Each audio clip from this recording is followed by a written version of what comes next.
Chapter 8 Pushing Buttons. The Clone Wars had been raging for a time. The galaxy had been turned on its axis, with the grand scale of the war being fought between two sides seeking to defeat the other, each with their own armies, technology, and ideals on how things should be run in terms of a galactic government. One side was the Galactic Republic, which has stood proudly for well over 1,000 years. And on the other side was their enemy, the Confederacy of Independent Systems, aka the Separatists. And through it all, the two main players in it were warring Sith Lords. One seeking to turn the Republic into a galactic empire, which he could control all things in the entire galaxy. The other was one from the future, sent back in time by the Force to right a much-needed wrong on all things. Darth Sidious vs Darth Vader. The fate of the Sith and the galaxy as a whole was now hanging in the balance. And each had pawns or pieces that needed to be played. Played and destroyed with just the right touch. And they weren't the only ones either. Jedi Temple at the moment. "I can't believe this. They Master, Qui-Gon I," exclaimed Anakin in shock and some denial, with his old master nodding in agreement. "I understand your feelings, Anakin. I do. I never thought I would witness such a thing," said Qui-Gon with a tired sigh, and his age being felt through his very being. "But why? Why betray us? Are we not on the same side? A same part of the Jedi Order? Aren't we supposed to be beyond such things?" asked Anakin, while Qui-Gon smiling at the young man before him. "We are, Anakin. Or rather, we should be, if not beyond such things," said Qui-Gon before he glanced over at Master Yoda, who was also feeling old right now. Master Windu seemed to age a few years too. "We didn't take this news lightly and are conducting a discreet and quiet investigation into this," said Master Windu, while sensing the anger rolling off of Anakin like a storm. "I have fought, bled, and nearly died for the Jedi Order. For the Republic. And what does one of them do? It tries to kill me. To kill Master Qui-Gon. What kind of order does that to its own members? I thought only the Sith did that kind of thing," asked Anakin, while Yoda let out a small noise in his throat. "Conspiracy within the Jedi Order, there is. Trying to prevent change, these Jedi are. We need to be cautious in this, I sense." "Patience you must have, young Skywalker," said Yoda, while Anakin fought to keep his anger under control. Only a gentle hand from Qui-Gon seemed to work. "Master Yoda, it's clear the Jedi Order is fracturing. Breaking apart from within. They fear the change caused by the prophecy. They seek to defy the will of the Force. If our history with the Force has told us anything, it is defying its will was never good. Anyone caught in its destructive path," warned Qui-Gon, with Yoda nodding his head, since history had quite a few footnotes of the Force's will being denied and the cosmic energy setting things in motion to retaliate. And retaliate throughout history it certainly did. Fortunately, we suspect only the consular class within the Jedi Order being responsible for this, since they have been the most resistant to implementing any kind of changes. The evidence collected so far shows they are the ones impeding everything from within our ranks. Though for what purpose remains unseen, said Mace, since he never suspected the Jedi Order would have such a thing happen to it from within. Without yes. Within no. Not to mention the story that went over the HoloNet just last week. The one where that prison for rogue Jedi had been attacked by the Separatists, and well over 100 Jedi thought dead were found alive. "It has made public support for the Jedi Order sink to an all-time low," said Anakin, well infuriated that the Jedi Order did that, and to those who did not deserve it in the first place. It was an insult to him as a man, an insult to his honor, and his belief in loyalty should be returned when given. "No knowledge of them, I did. Influence of this rogue section of the Jedi consular class, strong it is to hide things from me. Investigate further, we will," said Yoda firmly, since he had been told those Jedi long thought dead had all died on various missions one way or another. Only to find they were in fact alive in a prison designed to hold Jedi who had gone rogue from the Order and were a threat to the galaxy. And under the Grand Master's very own nose. Disturbing to say the least. "What about the Separatists? We can't fight a war on two fronts," said Anakin, since he felt the Jedi Order was splintering and being ripped apart from all sides. "Face them on your side, you must. Face the internal problems, we will," said Yoda, while Qui-Gon nor Anakin looked convinced. "Who else knows of this treachery?" asked Qui-Gon, while Mace looked at Master Yoda. "Aside from the culprits in ourselves, a small handful of Jedi Masters we know can be trusted. If this spread throughout the rest of the Jedi Order, it would be fractured beyond repair," said Master Windu. While Anakin still looked frustrated. "Does anyone know of our return?" asked Qui-Gon with Master Yoda shaking his head no. Your rival, no one knows. Kept a secret per your request, we did, said Master Yoda, while Qui-Gon nodded. The ones influencing events to cause our near death will no doubt be surprised by our sudden return, much less our survival, said Qui-Gon with Yoda and Windu nodding in agreement. No doubt those surprised to see the two Jedi return to the temple, much less alive, would spark something in the Force for all of them to detect. Planet Sereno sometime later. Your own personal construction project is moving along nicely. Though it should be expected with the vast amount of construction droids you asked the Techno Union to send over, said Dooku to Vader with the two once more sitting across from each other to convey reports on the progress of the war and other items of interest. Considering the project, it is to be expected.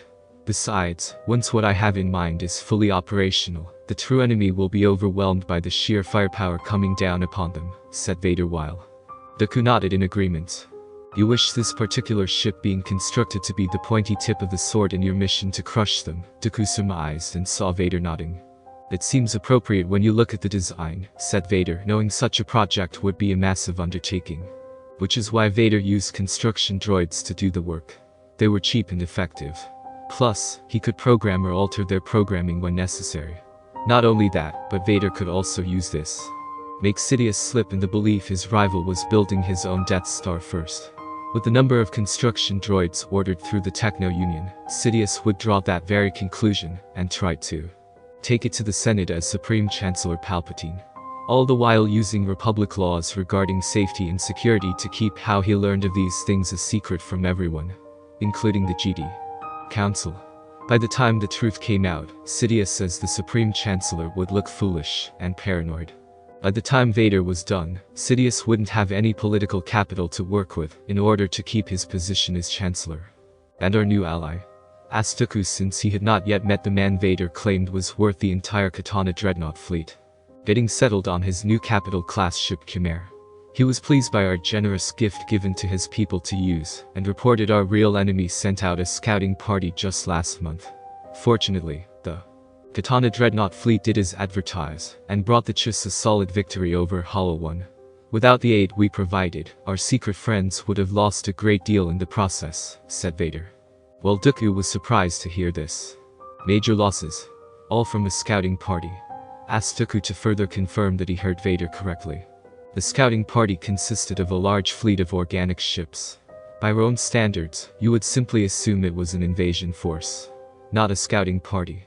That being said, the Chiss ascendancy has concluded the main force is calculated to be massive on a galactic scale by far. But due to it being so massive, it takes time to get here. And by time, I mean it will take many of our own galactic standard years from now for their main military force to arrive in our galaxy. Which gives us an advantage to get ready for them, said Vader with Dooku looking concerned about all of this, given what the Sith Lord just told him. Provided this war can end before that happens, and there is something left to build on to prepare for their arrival, commented Dooku, since he knew both sides had hit each other pretty badly during their time fighting. If we do everything correctly in the end, it will, said Vader, knowing things had to get worse before they changed for the better. The Chimera at the moment. Admiral Thrawn observed everything around him, his eyes calculating and sharp.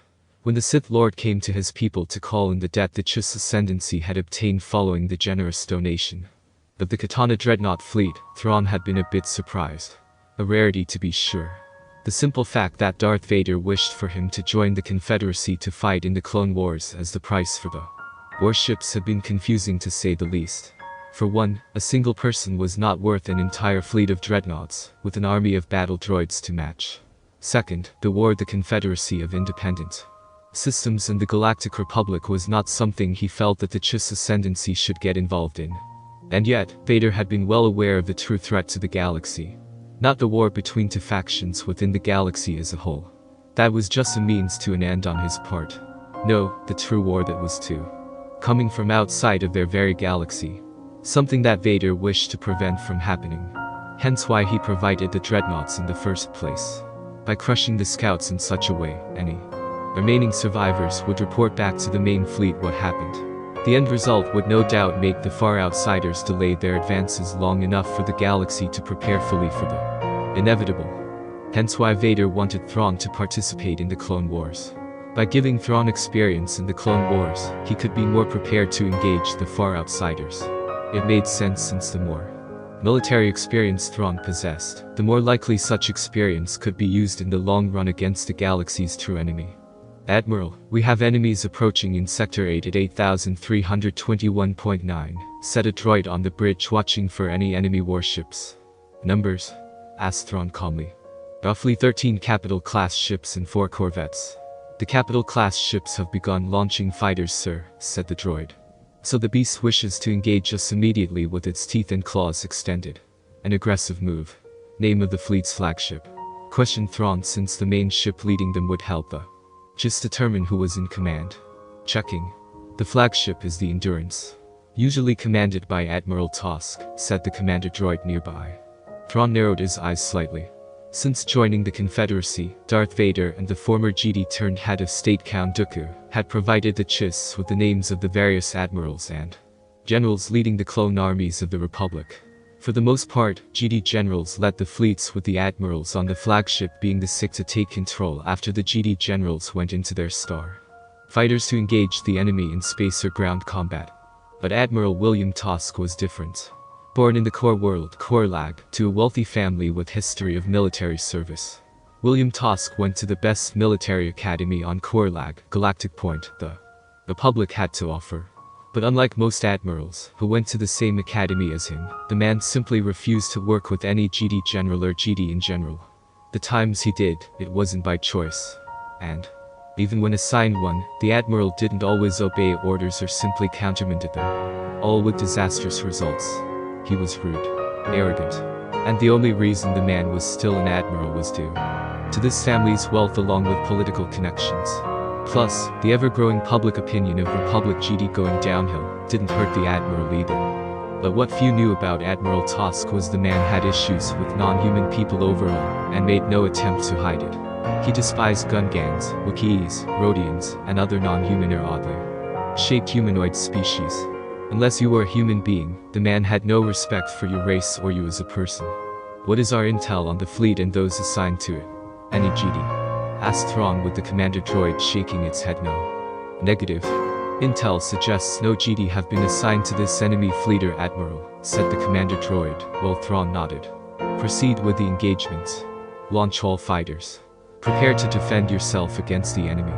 But keep on the lookout for any ships that might come out of light speed to flank us from behind. Commanded Thrawn, knowing that while his ship and the fleet with him were powerful, it was unwise to leave things to chance. Admiral Tosk was also known to be aggressive in his engagements with the enemy, as well as throw away the lives of his soldiers. It didn't matter if they were clones or loyal Republic volunteers. The man treated his troops, at best, like expendable droids or trash, at worst. And Thrawn had no respect for someone like that, whether they were a fellow officer, an enemy, or an ally. When the Chiss Admiral shared his views with Dooku and Vader, the two men agreed such a person was a disgrace to anyone calling themselves a human being. In fact, both men had given Thrawn the green light to kill the man should the two ever engage in any form of combat, and the opportunity presented itself. Not only that, but it would humiliate the Republic even further if it got out a non-human Cis Admiral leading a smaller fleet could defeat a Republic Admiral. We are being hailed by the enemy flagship, said the commander droid. Put it on the projector, ordered Thrawn while the man walked over to it and saw the face of his enemy. Admiral Tosk had short, black, standard military crisped hair. He had basic human features, but in the eyes of women, many would say he was attractive. He wore a crisp, clean admiral's uniform with all the pins and stripes befitting his rank. His face was one of discipline and yet had a scowl on it, which upon seeing Thrawn, sported a sneer and a look of disgust. So it is true. The Separatists have recruited a new alien officer to fight for them. My intel says you are supposedly some kind of tactical genius and prodigy in the way of war. But I'm not impressed. It is bad enough that I have to occasionally deal with Jedi, aliens of different races, or both when required. But to believe someone like yourself is a threat just makes me feel the Republic's fears are unwarranted, said Admiral Tosk while he was looking Thrawn up and down. And clearly wasn't impressed. And I can see the intel we have on you is highly accurate. Your profile says you are a smug, arrogant fool, and bigot with his family's connections being the only reason for your rank. You may have Graduated from Korlag's finest military academy, but the rank of admiral is wasted on someone like yourself, countered Thrawn, while analyzing every aspect of the man in front of him during the conversation. Every twitch of a muscle. Every movement of the eyes. The sound of the man's voice as he spoke first to Thrawn were all a means to produce a tactical advantage over him, as well as seeing how the admiral will respond to an insult that was clearly deserved. You insolent alien filth. Trash like you dares to accuse me of being unworthy of my own rank. Of this position, if anyone is unworthy of being an officer, much less an admiral, it is a blue-skinned creature. Like yourself. It is a shame your species had to have such an inferior look in terms of skin. I could almost respect you. Almost, said Admiral Tosk, as he saw Thrawn didn't rise to take the insults or the bait to make the Chiss angry. I take it you wish to talk terms? Asked Thrawn while Admiral Tosk looked at him with venom in his eyes. If you were human, yes. But you are not. I do not show mercy to alien scum like you. Not now. Not ever. I only wanted to see your face so I know what you look like and report to my superiors how I bested the Separatists' new so-called secret weapon with ease, said Tosk, while Thrawn didn't look the least bit intimidated or angry at his words. Highly unlikely, Admiral. Though I do encourage you to try your hardest to win against me in our battle. It would be extremely disappointing if you didn't, said Thrawn before calmly cutting the connection to the now angry Admiral. Let the battle begin. Coruscant's Supreme Chancellor's office. Sidious frowned in his office. The report given to him showed his enemies had obtained a powerful ally in the form of a blue-skinned alien, calling himself Thrawn. The blue-skinned humanoid was given the rank of Admiral right away, but it was clear that he was very qualified to have such a rank, and would moving himself up the ranks to Grand Admiral soon enough. The Chiss had engaged Admiral Tosk in a space battle with a fleet that was much noticeably smaller than the Admiral, yet came out of it victorious despite the odds. Granted, Admiral Tosk was not worthy of his rank, but in the eyes of many, to best one. Seasoned Admiral when you were just given the rank of Admiral was impressive. And the public on a galactic scale knew it. And it wasn't just Admiral Tosk who lost to Thrawn either. Several Jedi generals had also failed to best Thrawn openly in combat. At best, they forced the man into a draw, and he retreated soon after. Some would think the retreat would signify loss, but Sidious knew better since Thrawn was able to keep most of his ships during those retreats. And neither Dooku nor Vader had any intention of punishing the blue-skinned man for those draws or losses against the Jedi, since there were so few to begin with. If only I had obtained the man first to fight for the Republic, or found out where his race originated from, I could have persuaded him to fight for me until the time came for my empire to rise, thought Sidious while frowning at how the public opinion of the war was not going in his favor. Granted, it did make the Senate give him more power to make deliberations go faster. But it didn't help that a large portion of key Republic worlds joined the Sith and another side in the form of neutral planets had formed as a result. Neutral. They merely wanted to wait out the entire war and side with the winning team when it was all said and done. The fact Naboo had been one of those planets and the former Queen and Senator Amidala was among its chief founding members didn't help either. It weakened his position in the Senate for a time, but it was nothing too serious to be concerned about. With the way the war was waging, the people needed him as a central form of leadership during these dark times. Still, it was unsettling how things were becoming gloomy for the Republic's image. Even for him. The time was not right, nowhere near it, to turn the Republic to be transformed into an empire. He had to win the war first. But Darth Vader was making it increasingly difficult. His constant exposures of Senate corruption had made many worlds flock to the cause of the Separatists or become neutral. It was getting to the point where other factions with key space routes like the Hutts would need to be contacted. If not for the fact that Vader had launched his own campaign against the Hutts and wiped out the entire Slug race from existence. Afterwards, the Sith Lord had taken the massive wealth from each Hutt clan to further bolster the Sith's treasury to insane amounts. There was also rumors of a major construction project being performed by them, but it was so top secret that the only reason Sidious knew of it was his spies were monitoring their supply shipments. While he could not pinpoint the route these supplies were going, Sidious' hidden Sith Lord knew his rival was planning something big. Very big. Could he be planning to build the Death Star? My secret creation designed to keep the Force subservient to me. How could he know about my creation? How could he know of my plans to eventually make such a supreme weapon of mass destruction? Still, if I could get proof of his intentions, exposing the Separatists for making such a weapon, yes. Yes. The planets within Sith space and neutral would flock to the Republic again to stop such a thing from being made. Never realizing that I would seize it for myself when my empire was forged and used to keep those naive fools in line when trying to oppose me. Thought Sidious while contacting the clone intelligence unit to order them to monitor the Siths more closely. He would expose his enemy and take what they had to further strengthen himself and the empire that would be forged using their deaths. Jedi Temple sometime later. We are losing the war. Against the Separatists, the Sith, and even the galaxy's public opinion of us. Exclaimed a Jedi Master with frustration in his voice. I agree. Our resources have thinned. Jedi have either been killed or left the Order. More of them have been found locked away in a prison we had designed centuries ago to hold Rouge Jedi. The public on a galactic scale sees us as unstable. It is becoming increasingly difficult to maintain momentum in this war, said Master Koth with worry in his voice. Not to mention the public now knows about how we have been taking infants from their parents shortly after birth and denied contact with them long after adulthood. I have been hearing rumors and whispers in the Senate of a law banning the Jedi Order from taking them when they are so young, said Jedi Master Shakti. Politicians have no business in Jedi matters. Much less how we claim Force sensitives into our ranks.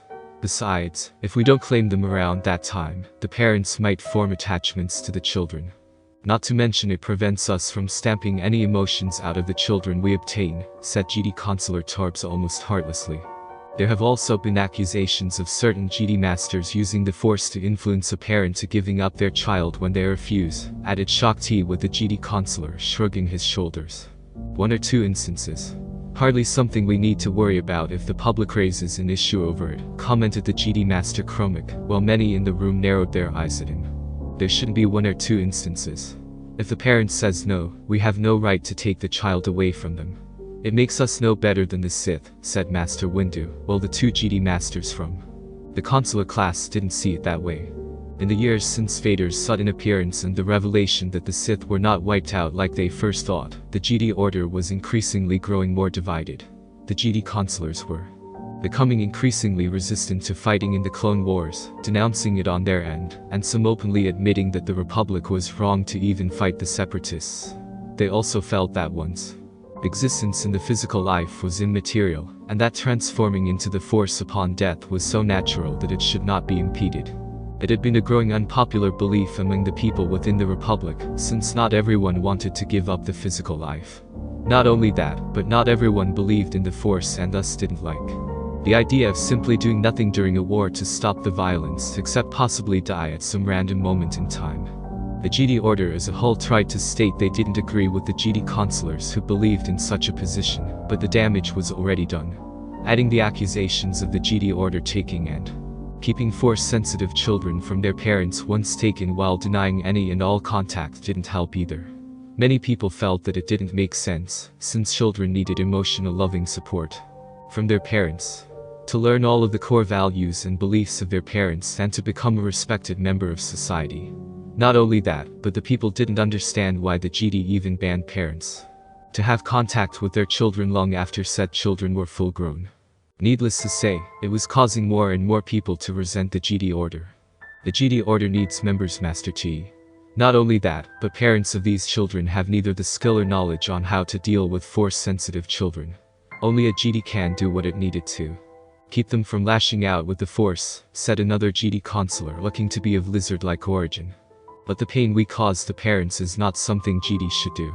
And the galaxy is a large place with countless planets. We will never be able to connect with people with Force-sensitive children. What happens when we come across a youth strong in the Force, but has attachments to his parents like Master Qui-Gon did with young Skywalker? Asked Shakti, knowing there were some rare instances like Anakin's regarding Jedi finding Force-sensitive children deemed too old by the Order. We do what is necessary, said the Jedi Master, with a hint of something in his tone some of the Jedi in the room didn't like in the slightest. And does that include plotting to kill fellow Jedi or have them imprisoned? Asked Mace Windu, while some of the Jedi in the room looked uncomfortable or nervous. If necessary, they went against the teachings of the Jedi Order. Some were involved in secret relationships or were planning to alter the Jedi Code to some degree. They had to be stopped, said another Jedi Consular in the room. And what of Anakin Skywalker? What if he is in fact the chosen one? Surely you do not wish to go against the will of the Force? Questioned Master Koth, while sensing the emotions in the room just like Master Windu and Master Yoda were doing. That issue has yet to be proven. Besides, the Jedi Order has no need for such a person to do such a thing.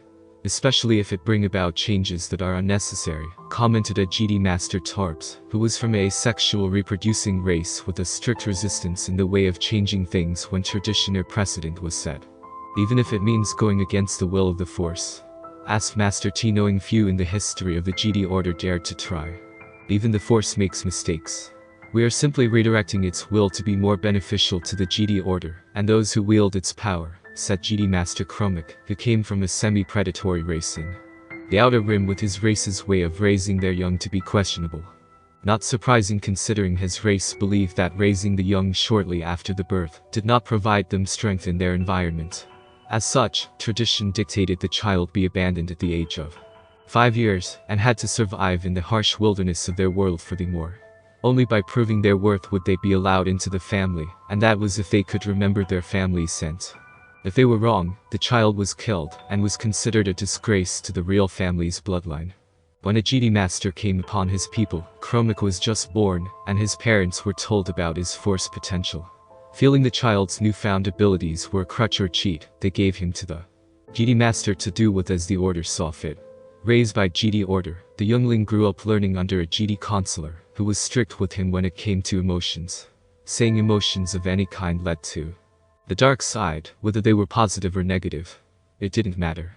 Positive ones could lead to arrogance, which led to greed, ambition, a hunger for power, and ultimately being seduced to the dark side. Negative emotions naturally brought the same result, but ultimately with far more easier paths to the dark side. Hence no emotions and thus no dark side of the Force to influence you. At the time, Kromek embraced those beliefs his master imparted to him, and tried to pass them on to other members of the Jedi Order himself. Some embraced such thinking while others did not. Emotions were life, some said. To denounce it or cut them off was to remove life from your very being.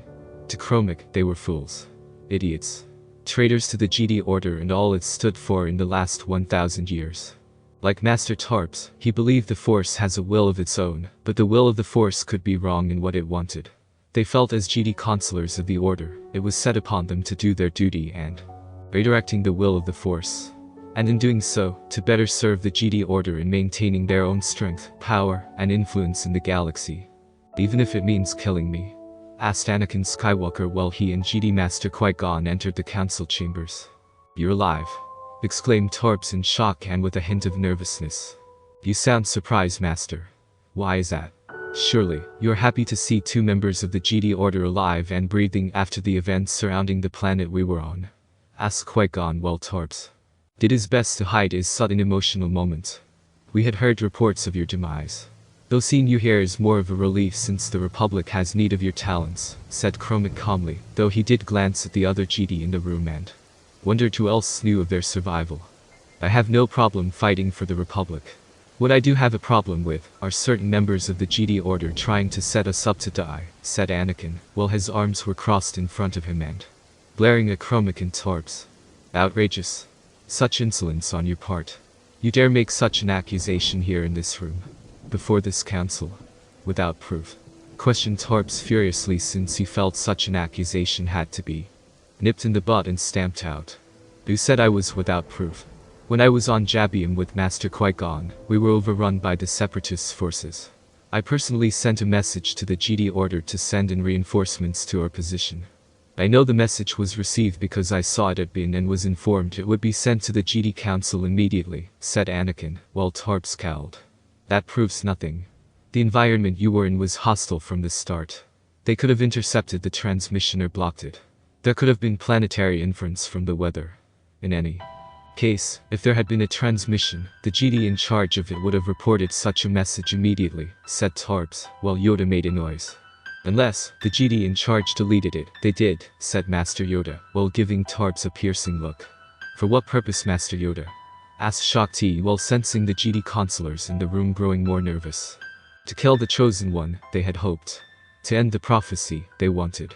To prevent change from happening within the Jedi Order. Their goal, said Master Yoda while Shakti was surprised by this.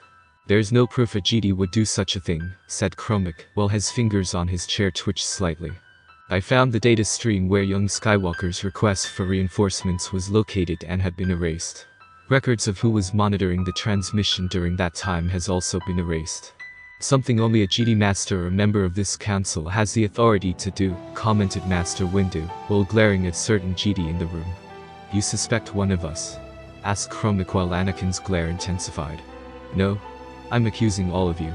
More specifically, all of you who are consular class Jedi, said Anakin, while two mentioned Jedi consulars in the room glared at him. Watch your tone, Knight Skywalker. You may believe that your status as the so-called Chosen One give you some kind of special status, but it doesn't. You are accusing your fellow Jedi, Masters no less, of this with circumstantial proof.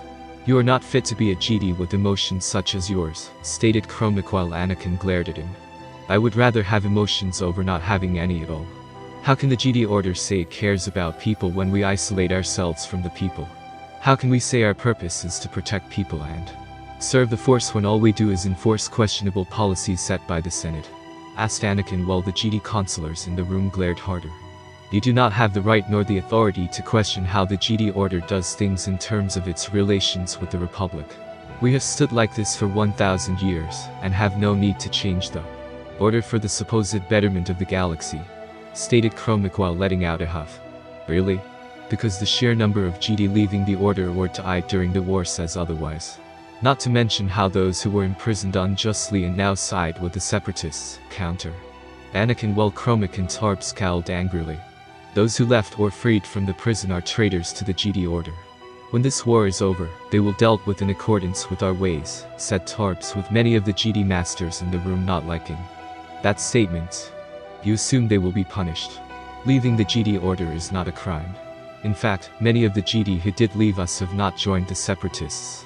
Instead, they wish to travel the galaxy and rediscover their connection to the Force. There is no crime in that, said Qui-Gon, since he knew some of the Jedi who did leave and actually wished them well on their travels. They should stay here and make the Jedi Order stronger as a central point of the galaxy, not spread themselves out. The Jedi Order is a pillar. It stands tall above all things and has no equal, said Kromek. While Shakti and Mace Windu frowned. I always felt the Jedi Order should be more like a tree. Multiple branches, spread out through the galaxy, touching people, systems, and worlds to make everyone better. To be a pillar is to stand still and become stagnant, said Anakin, while Kromek and Tarb scowled at him. And that is why you are a knight and we are masters. It is no wonder your nominations for being a master have been rejected time and time again. With your way of thinking, you will never be given such a rank, commented Tarbs while Anakin's face looked absolutely furious. My nominations were rejected because of masters like you, who sit in this temple doing nothing while knights like myself and masters like mine are out on the front lines of a war. A war we are slowly losing. Because of so-called Jedi masters like you who refuse to fight in it, exclaimed Anakin angrily while Kromek snarled and showed his sharp teeth. We refuse to participate in this war because it causes pain, suffering, strife, and death to those in it. By not involving ourselves in this senseless war, the dark side does not grow stronger. Our actions prevent the dark side from feeding on such things, said Kromek, while Anakin looked like he was ready to draw his lightsaber on him. The people dying and fighting in this war are in the millions. 2 Jedi Masters, at least, who refuse to fight in it, hardly keeps the dark side from getting stronger. If anything, your inaction to fight makes the dark side grow because of the stagnation you bring to the table, said Anakin, knowing neither of these Jedi had fought in the Clone Wars, yet acted like they were his better for it. You are an insolent whelp, who knows nothing of the Force. You go run off to fight in a war, and suddenly it makes you a master. Or worthy of being one. You have neither the knowledge or wisdom to become one and never will be one so long as Jedi like myself sit on this council, said Kromek firmly. And how did you become a master exactly? How did you earn your rank and position? Demanded Anakin while taking a step forward, but a firm hand from Qui-Gon stopped his advancement. By following the teachings of our assigned masters. We didn't question them, argue with them. We learned and embraced their teachings. Clearly, your choice in a master was a mistake. He should have been paired with Kenobi. He would have kept your wild nature in line. Stamped it out. You should have never been a Jedi. prophecy or not, said Chromic while Anakin growled. It actually sounded somewhat intimidating. Really? I could say the same thing about you. Jedi are supposed to be compassionate and caring of people. Yet you do nothing for them during these dark times for them. What did your masters teach you?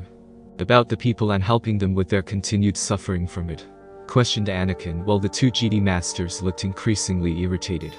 We can only help the people to a certain degree. What else they go through is not our concern, said Chromic, since his own culture's beliefs had rubbed off on him, since he had been curious in his youth about what his species did and did some research on them. And you wonder why the public on a galactic scale thinks so poorly of the Jedi Order, countered Anakin with Chromic and Torbs now looking ready to retaliate. Enough. Master Chromic.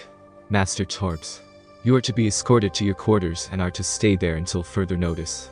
You are relieved of your duties on this council, said Master Windu while both Jedi Master looked at him in shock. You can't be serious, demanded Torbs while Master Windu gave him a withering glare. Either you go to your quarters willingly or several Jedi will do it by force, warned Master Windu, while Torbs and Chromic glared back. On what charges are we removed from this council? Demanded Torbs. Conspiring against your fellow Jedi. Conspiring to imprison innocent Jedi. Conspiring to murder fellow Jedi. All of whom are not Jedi consular class, said Master Plo Koon from his own hologram projected form while having stayed quiet the entire time just to see the events playing out before him. With what proof? Some supposed transmission being deleted. Some lost Jedi found in prisons. The word of this war, demanded Torbs while Yoda made his force presence flood the room to remind them. Masters here who was in charge. Digging further before this meeting, I did. Found more evidence, there was. Know more about the conspirators, I do, said Yoda, while glaring at the two so-called Jedi Masters with an ever-knowing look. How could you do it? How could you and the others like you conspire against the rest of the Jedi Order? Demanded Anakin while the two nearly snarled at him and rising from their seats in defiance. Against the Order. We of the consular class are the Jedi Order. We have seen what the other Jedi classes have caused during their time and the effects they have played on the galaxy. All the other classes. These cause pain, suffering, and chaos in their wake. But not us. We will not act like barbarians and brutes with our lightsabers and aggressive abuse of our force powers. We see things clearly. We see the future. We see that fighting in a war is not the Jedi way. We handle things as diplomats and advisors who guide those in power to do the right thing. We guide them to a proper future through words and wisdom that allows them act in a civil manner, said Torbs, while believing the way to help the galaxy was through words and reason, instead of the pointy tip of the lightsaber. They believed using the Force to influence the minds within the Senate to make and set policies where all benefited from the actions done there. Which was way they had felt during the end of the Jedi Sith War. The Jedi should be closely bound to the Senate so such a plan could be put into effect. It was also their chance to remove or weaken the other two classes over time, in case they tried to impede the plan. They set into motion if it was ever discovered. As far as they were concerned at the time, the Sith were wiped out. Gone forever. Why would the galaxy need warriors or anything weapon-related? They had the Force. They would ascend to a level beyond the physical one upon death, so it was not like caring for the people was a must.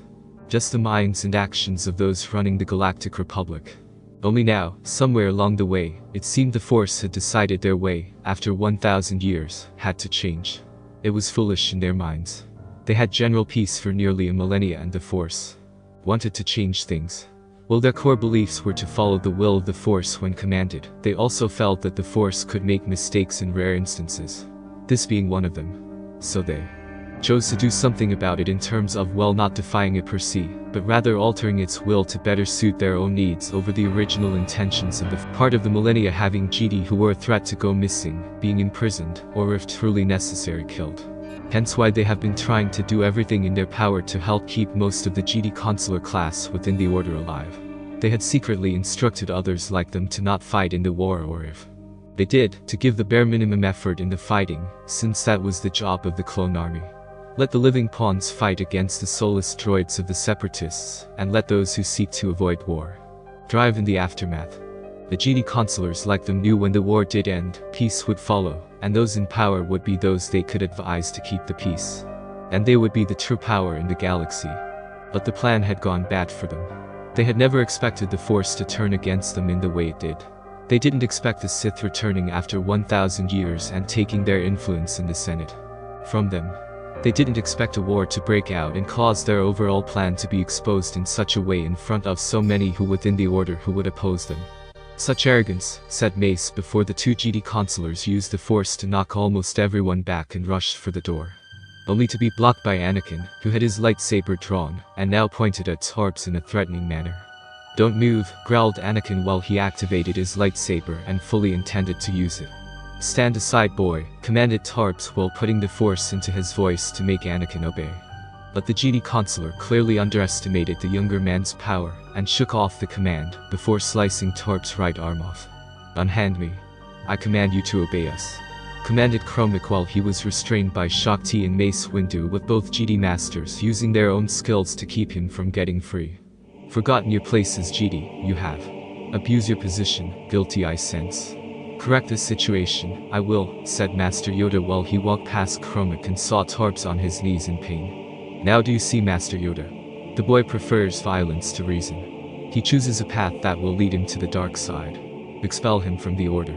Cut him off from the Force and throw him out. Do what must be done to preserve what the Jedi Order has had for the last 1,000 years. Stop this entity of change from destroying our peaceful existence, said Tarps while hoping the Grandmaster would see. Reason. A peace forged from lies and deceit with the intent to overstep your bounds in areas the Jedi were not meant to go. How are your methods any different from those of the Sith Lords who lived in ancient times? Demanded Anakin and saw Tarps glare back at him. We bring peace, wisdom, light, and understanding. All you do is bring brute force and violence, which leads to the dark side, countered Tarps with Yoda shaking his head. Words alone, not enough to fight the dark side. Words without strength, weak they are. Must be ready to fight should the dark side attack with violence. We must, said Yoda, while Kromek shook his head. The dark side is a fire. Let it burn itself out. Let it consume itself. By fighting them, we only make the flames stronger. We add fuel to it. We make our enemies powerful. By not fighting, we will be hurting. The dark side, said Kromek with Yoda shaking his head. Do nothing and evil will win, it can. The dark side nor the Sith care if we fight it, they do. Only care about winning, it does. Whether by violence or other means, they will, said Yoda while Kromek continued to struggle against the two Jedi Masters. All the more reason not to play their game. They cannot win so long as we do not play the game they set for us, said Kromek while Anakin glared at the fool. Are you blind or just plain stupid? The Sith don't set up a game where you have to play in order for them to win. They arrange it so no matter what we do, they will still win one way or another. It's better to fight to stop their schemes over doing nothing while they gain a foothold, countered Anakin while Tarps glared from his position in front of the young Jedi Knight. You think stopping us will stop our goals from coming to fruition? We are not the only Jedi in the Order who think this way. We will not be stopped. Not by you, Master Yoda, the other Jedi in the Order, or even the Sith themselves. We will take control of the Jedi Order and bring the everlasting peace through our power. Anyone who stands in our way is an enemy of the true Jedi and the Force, said Tarps, while Anakin leaned down. Your way of doing things has left the Jedi Order stagnant and weak. Because of you, the Jedi Order has become its weakest ever, while our enemies see their opportunity to crush us. They don't care about words, the Force, or us possibly ascending to a higher level of existence when we die. They care about seeing us die, and destroying what we leave behind for a legacy until all is left are stories or rumors. Is that what you want? For the Jedi Order to fade away into dust? Just because you have no issues becoming some kind of ascended spirit in the Force? What about the people of the galaxy? Don't they matter? Demanded Anakin while Tarps just looked at him cold, nearly emotionless eyes. The Force is all that matters. Everything and everyone else is immaterial. I welcome the day I become one with the Force. To leave the physical level and ascend to the spiritual. Anything else is an attachment that must be removed, said Tarps, as if he was speaking like it was indoctrinated inside his head. If I were lesser manner Jedi, I would remove your head from the rest of your wretched slimo body, said Anakin, while thinking of all the innocent lives these Jedi and those like them had ruined over the years for an entire millennia. Anakin weren't quite gone though he knew the Jedi Knight wouldn't do it. But I won't. You and the rest of your conspirators will be rounded up and answer for all their crimes, before going to the very prison you sent those betrayed Jedi to over the years to get your way, said Anakin, since he felt it was fitting. You have no right. Jedi consulars are the backbone of the Order. If you remove the majority of us, it will be weakened considerably. You can't risk such a thing during a time of war, protested Chromaquile, glaring at the Jedi Knight. And if we don't remove you, the war will end with the Sith winning. I would rather we be weakened over being destroyed. At least we have a chance to recover and learn from this semi-weakened state. Anakin shot back. You don't know what you are doing. You will regret this, exclaimed Chromac while he and Tarps were being dragged out of the room. We need to put the entire temple on lockdown. If we are going to find out who are like those two, we need to prevent them from leaving, said Anakin, knowing this skirmish would not go unnoticed by others within the Jedi temple. Agreed.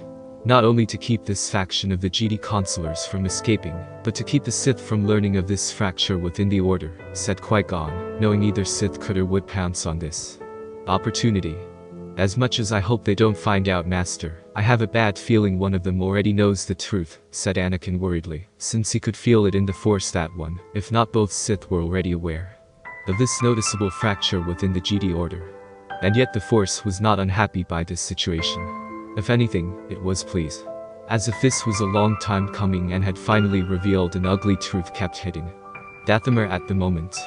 Kentucky Narak watched from the sidelines as his former apprentice was sparring with other, now former, Jedi of the Republic, helping them in regaining their lost strength, purpose, and ideals long since lost upon being betrayed before getting locked away in that damn prison. After they had been freed from said prison, Kentucky had talked to Dooku and Vader about possible locations for them to hide and retrain them. Dooku had no problem with his homeworld being one such location, but also knew having several others would be ideal in case Reno was ever attacked. Putting all the former Jedi on one world would be too inviting for Sidious to launch some kind of invasion fleet against them, just for that single purpose. One which neither Kentucky, Dooku, and Vader had no intention of letting happen anytime soon. Hence why Vader had ultimately suggested Dathomir as a secondary location. Few knew of the planet's location outside of those who lived and breathed within the Outer Rim territories, and those in the Outer Rim territories had no intention of getting involved with the Clone Wars. Kentucky agreed with the idea so long as he was one of the Jedi overseeing their rehabilitation along with Ventress, since they were welcome on Dathomir. Vader agreed since it would not only hide the recovering Jedi there, but also strengthen relations with Dathomir as an ally for the future. You are proud of Ventress, commented Mother Talzin while standing beside him with a smile on her face. I am. I always will be proud of her, said Kentucky with a smile on his face, while he saw his former apprentice wielding 2 lightsabers and instructing the former Jedi on how to use them. She still trained under Master Sifo-Dyas, but when Ventress wasn't learning, the woman was teaching and passing on those teachings to the other Jedi. Kentucky couldn't be more proud of her for the accomplishments she achieved under his tutelage and during the war itself. You see yourself as her father. The one she never knew. The one she never had, added Mother Talzin with Kentucky nodding. As time progressed, I came to the realization that Ventress would need more than just a teacher. Ventress needed a father. Someone who could guide and care for her when grown up. The Jedi Order has always taken children from their parents at an extremely young age. It was a policy I never fully agreed with. If the parents were abusive or a risk to the child's health in any shape or form, then yes, it was necessary. But what if there was no risk? What if the family was kind, gentle, loving, and understanding of what their child's power could do? Why deny them? When I found Ventress, she was alone, scared. And I knew without proper guidance, it would spell disaster, said Kentucky Narak with Mother Talzin smiling gently. It is a shame you do not embrace the pleasures of the flesh. I know a few women in our tribe who love to give you a child born of your blood. I have no doubt they would strong in the Force like yourself, said Mother Talzin, and was amused at how the Jedi looked a bit uncomfortable at hearing this. I'm sure they would. But I do not think such an offer can be considered so quickly. I also believe that a child should be born through love between both parents when together. Not simply lust and a desire to procreate.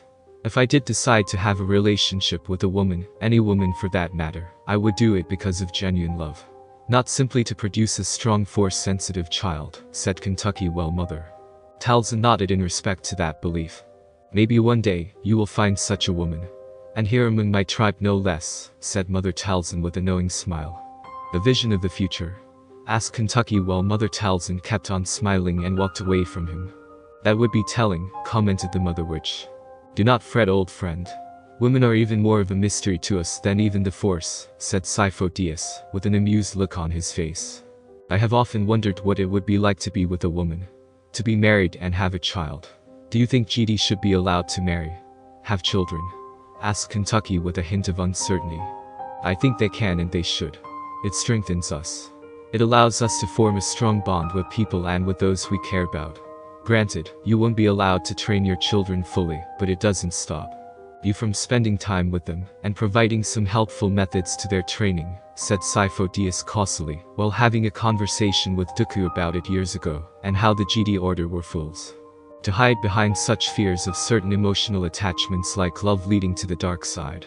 Granted, it could do that, but love also had the power to bring someone from the darkness into the light. Love was a two-way street and didn't have to be considered something so horrible that it should stomped out. Kentucky had heard talks in the Jedi Order before leaving for the Outer Rim. Whispers from Jedi from the consular class. They felt emotions should be stomped out of all Jedi. That they led members of the Order down the path of the dark side. That it fueled it and the best way to impede its progress was deny emotions. They believed that by their actions, they would stop feeding the dark side. Kentucky thought and knew that even if such a plan was used, it was ultimately foolish, since the dark side of the Force could feed on negative emotions to gain strength. The only thing the Jedi really did, in Kentucky's opinion, was weaken themselves more than they did the dark side. It was not just some emotions the Jedi consulars wanted to stomp out of people, but all of them. To feel nothing for anyone or anything. To simply exist and go through daily motions before one day dying and transforming into the Force. Kentucky couldn't stand the thought of living in the Jedi Temple or being around fellow Jedi like that. Which is why he left for the Outer Rim to do some real good and continue to have purpose away from the emotionless Jedi policy the Order seemed to be following. It had been his hope to find other Jedi, the ones who chose exile, and they could build their own version of the Jedi Order that did not follow what was being done on Coruscant. To start fresh. Only to find everything he had ever known to be turned in so many different directions when he had been rescued by a Sith Lord of all people. Now he was fighting for a newly formed galactic government. Opposing the Republic, opposing the Jedi Order, and was assisting in the retraining of Jedi who had been betrayed by a sect within the Order itself. It was hard to imagine such a thing could be happening in his lifetime. In a few more years, you could be ready for becoming a true Jedi Master, my friend, said Sidious with a smile on his face. Hardly.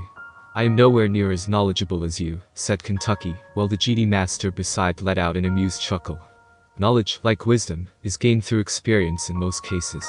Since we have joined Dooku and Vader, both of us have obtained a new level of knowledge. Some of it we should have known from the start, but the teachings of the Jedi Order from our time there dulled our senses. Now, our skill and our minds are sharper than we could have ever hoped them to be prior to this. We must press forward, my friend. Only by relearning and unlearning what we know can a future for the Jedi and the rest of the galaxy can survive the evil that is to come, said Sidious with Kentucky nodding, since Vader had let both men in on the true enemy waiting to invade their galaxy in the next couple of decades to come. They still had plenty of work left to do before the galaxy was ready for that. They still had a Sith Lord in the shadows to worry about. One who would sooner let the galaxy burn over letting it continue on. Without him,